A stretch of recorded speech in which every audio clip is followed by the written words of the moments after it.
Hello guys, आज हम एक नया टॉपिक कास रोग निदान के बारे में बात करेंगे।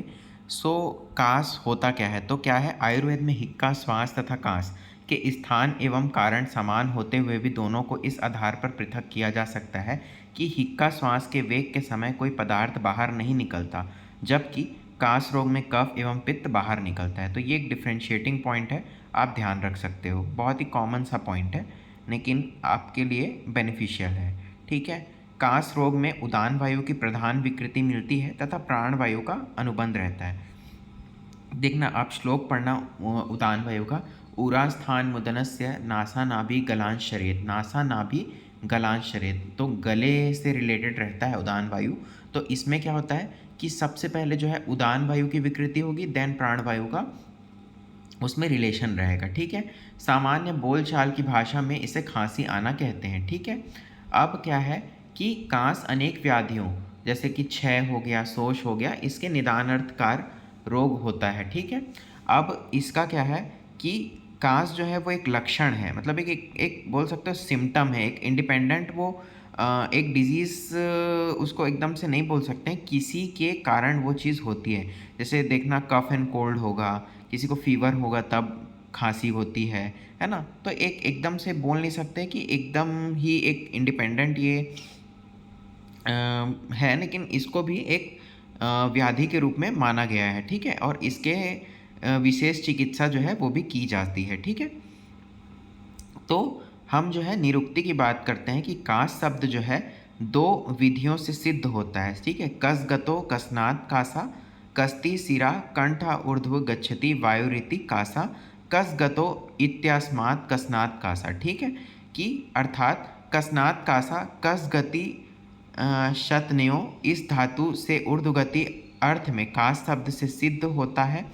कास रोग में वायु की ऊर्ध्वगति होती है, इसलिए इसे कास कहते हैं। अधः प्रतिहतो वायु ऊर्ध्व श्रोता समाश्रिता, शुष्को व स कफो व अपि कसनात् कासा उच्यते। ठीक है। कास कुशब्दो कासनम कासा, भिन्न स्वरा कास्ति सुष्टुमेव इति सुश्रुत दर्शनात्। ठीक है। तो आप जो है जो ऊपर की निरुक्ति वाली है कसनात् कासा, ये सब आप याद रख सकते हो, है ना। बाकी एक चरक चिकित्सा 18/15 का आप याद रख सकते हो। ठीक है। और बस इतना ज़्यादा याद रखने की ज़रूरत नहीं है, बस एक रीडिंग लगा लेना, नॉर्मल है। आंसर को बड़ा करने में ये चीज़ें आप डाल सकते हो।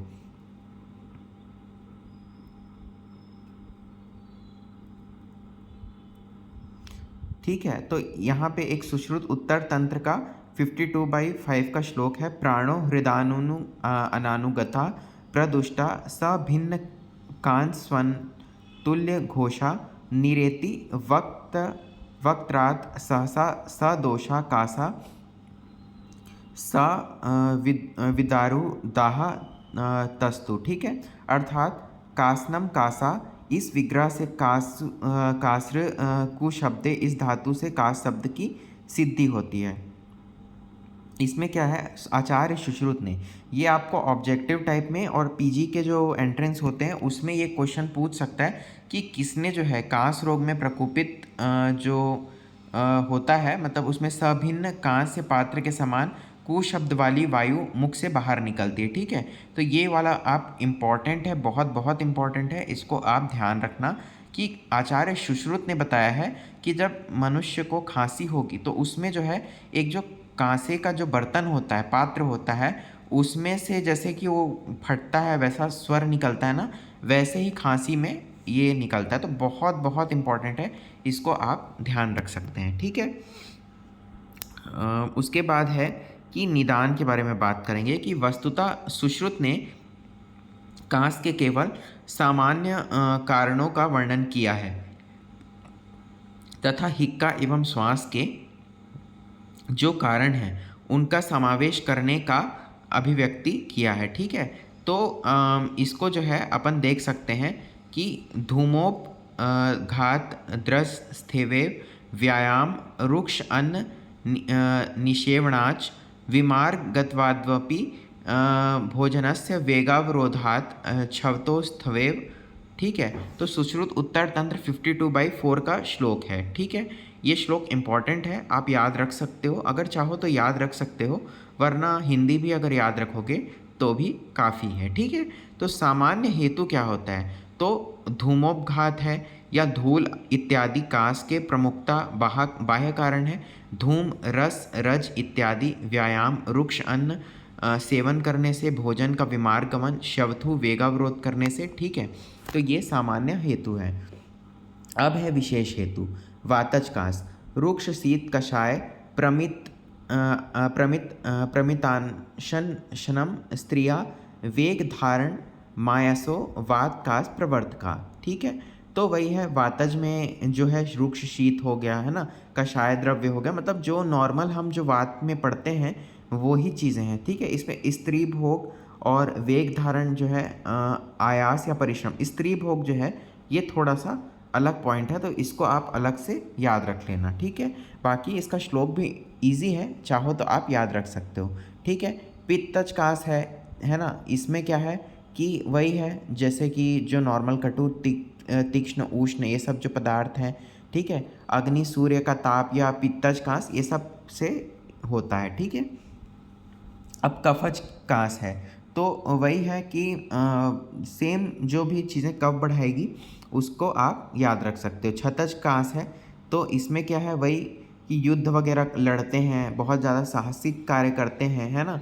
और उरा छत जो है, ये वाला पॉइंट ना बहुत बहुत इंपॉर्टेंट है कि युद्ध साहस, ठीक है, इत्यादि कारणों से रुक्ष पुरुष में उरा छत उत्पन्न करता हुआ वायु छतज कास को प्रवृत्त करता है। ठीक है,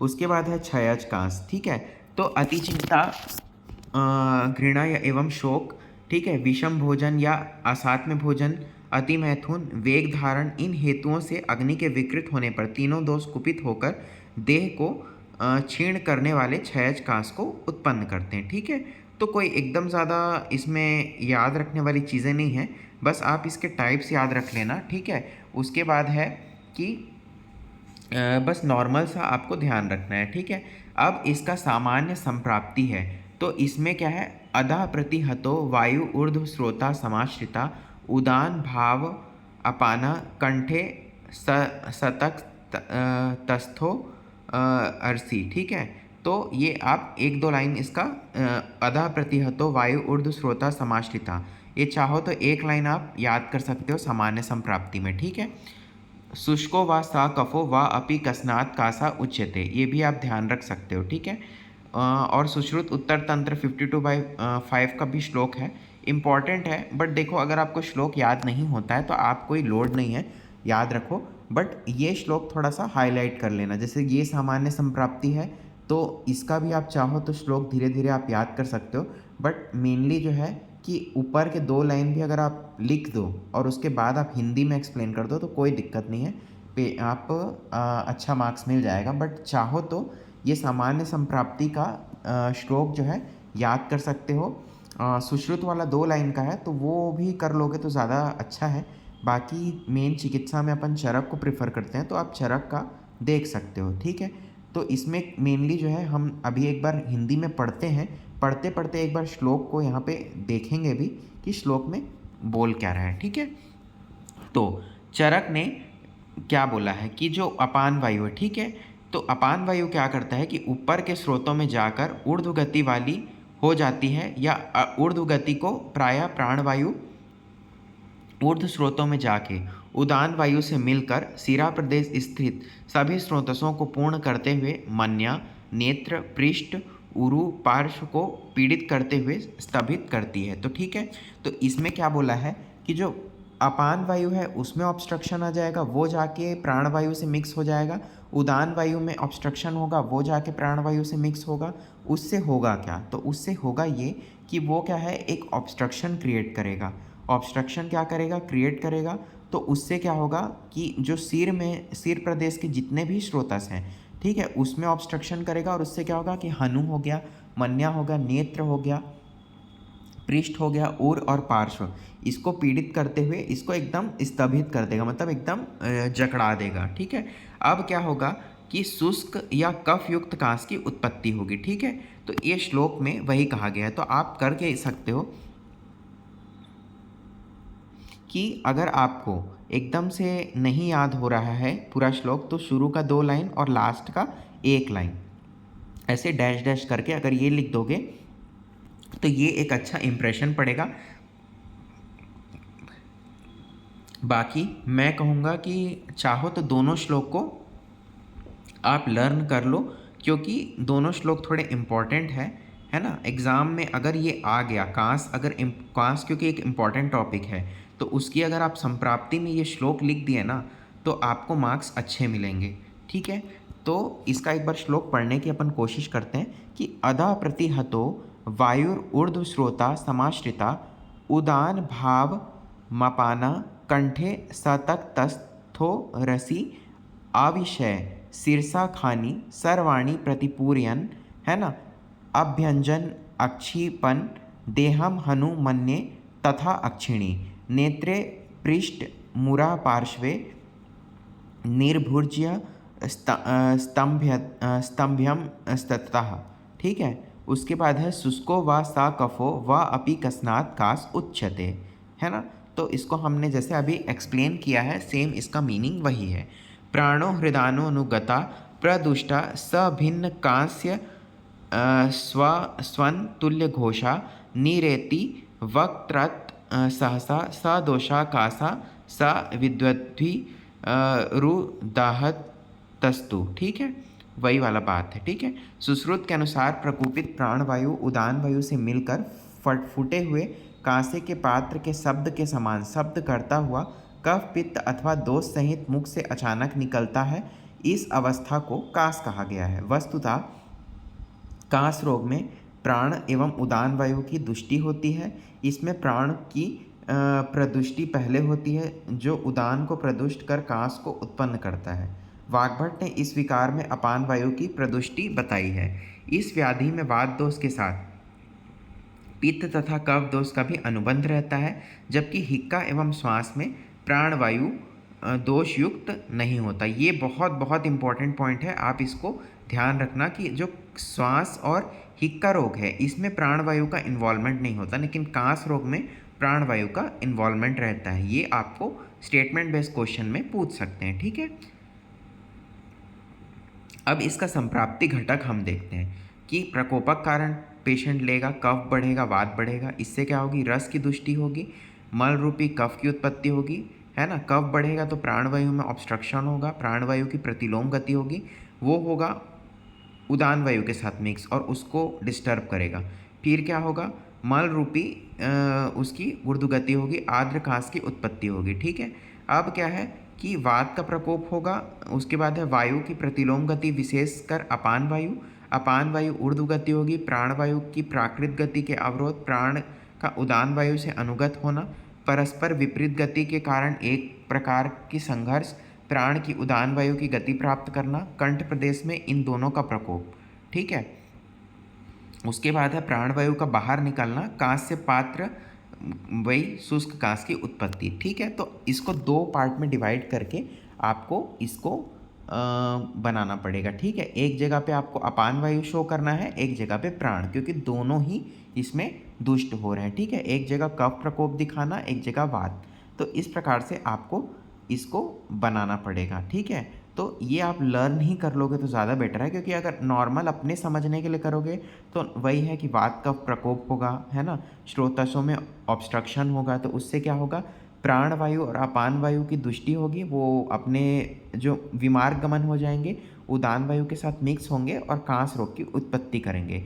ये एकदम सिंपल वाला है, बट आप कोशिश करना कि जैसा बुक में बना है वैसा आपको इसको लर्न करने की कोशिश करनी है, क्योंकि इसको आप एकदम कोई ट्रिक बना के, ट्रिक क्या है, इसमें नॉर्मल सी ही बात है कि भाई जो वायु है, अपान वायु नीचे जाता है, प्राण वायु भी जो है नीचे जाता है, तो उसकी जो है जो एक नॉर्मल उसका जो रूट है वो चेंज हो जाएगा, तो उससे पेशेंट को कांस होगा। ठीक है, संप्राप्ति घटक क्या है, तो दोष है वात कफ पित्त का अनुबंध रहेगा, है ना।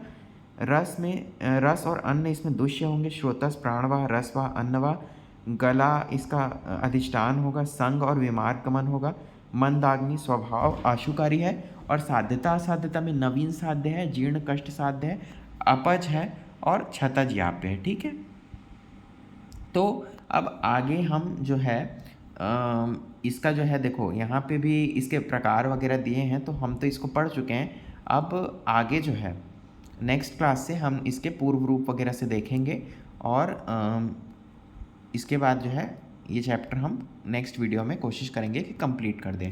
हम लोग धीरे धीरे छोटे छोटे वीडियोस बना के इन टॉपिक्स को कवर करेंगे, ठीक है।